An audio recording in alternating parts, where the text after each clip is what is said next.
I am so excited today. We have President Jim Shadid with us today. He is the new 13th president of Bradley University, and that started April 1. So we were just talking. It's been a bit over a month. His accomplished legal career includes roles as the Assistant Public Defender for Peoria County, Commissioner of the Illinois Court of Claims, Judge on the 10th Judicial Circuit, and U.S. District Court Judge for the Central District of Illinois, appointed by President Barack Obama.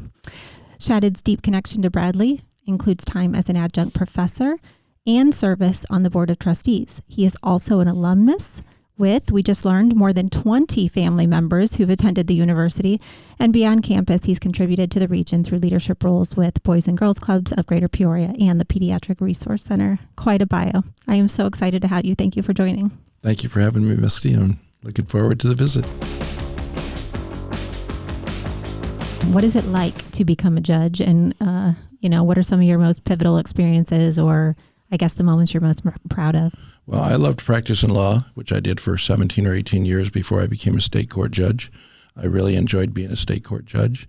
And then until this job, the highest honor of my life was to become a United States District Court judge and be nominated by President Obama. Did that for 14 years until I ended up in this position. So I've had, in my life, a wonderful career to try to be impactful, to try to do things that, or create environments or circumstances that might make life better for others, and happy to continue to have the opportunity to do so. Well, we are so lucky, as a two-time Bradley grad myself, to have you take on this new role. I can't tell you how many people reached out to me as you were interviewing for the position, hoping that you would take the role and sort of have a leader from Peoria stay in Peoria and help take Bradley on its next step. So I think on a personal level, my question for you is, leveraging all of your background in decision-making as a judge, what is it about all of that experience that led you to be able to do this job particularly well? I have a friend who is a federal judge. His name is John Jones. He's currently the president of Dickinson College in Pennsylvania. He was on the board there. He was an alum there. I would talk to him from time to time when I was on the Bradley board just about what they're doing, what maybe we could do, things like that. And then when the job opened up, he was one of the first people to call me. We knew each other because Chief Justice Roberts had put us on a national committee together, so we became, I think, pretty good friends over the course of 4 or 5 years on the committee together. And he called me and he said, Jim, you can do this. You should consider this. Our skill set transfers, the skill set of listening, giving everybody an opportunity to be heard, keeping the playing field level for all the stakeholders, digesting facts that matter, not being distracted by facts that don't matter, and then ultimately deciding and then effectively communicating that decision. And he said, he just said it's crazy how that skill set will transfer into a higher education skill set. So I was encouraged. A few other people reached out to me, and then I decided to go make my case. First of all, I'm a believer in telling your story, and I believe Bradley has a great story to tell. In fact, I believe Bradley has a legacy like no other university in the nation. Our founder was ahead of her time, way ahead of everybody else's time. Right. And she believed we should recruit industrious, independent, and useful students. And what she meant by that was industrious is by definition resilient, determined, independent, to be able to think on your own. And what she meant by useful then was to serve your community, because she served her community. Sure. She served Peoria before she founded Bradley. Right. So if you start with that story and then develop through the years the extraordinary faculty and students that we have, and we tell their story, it seems to me branding is a lot simpler when you have a story to tell and you're not afraid to tell that story.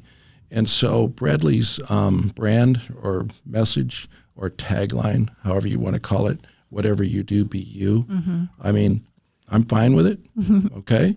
But I would add something here in my vision. Mm-hmm. And I think we've done a very good job and are getting better at marketing ourselves and are stepping it up, I think. But I would say because of the programs and because of the stories we do have to tell, I would say Bradley is a great place to be, and maybe ... an accountant, because we have 100% pass rate for our accounting students on the licensing exam. Great place to be a nurse because of our high pass rate. A great place to be for our physical therapy because we have 100% pass rate. Right. A great place to be for, and you can see where I'm going here. Right. So we have stories to tell. These are specific stories. Yeah. They're accurate stories. Right. And we can sell this. Talk about your vision there and, how Bradley can become a place that really helps our businesses thrive. So my vision is for us to ask the business community what they need from us in terms of students and in terms of a professional footprint, where we can get our students into their businesses and professions around this community.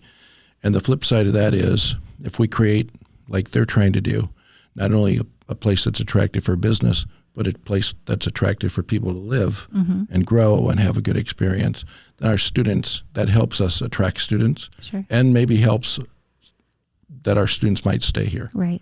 Retain, right? Yep. Retain our talent that's already here.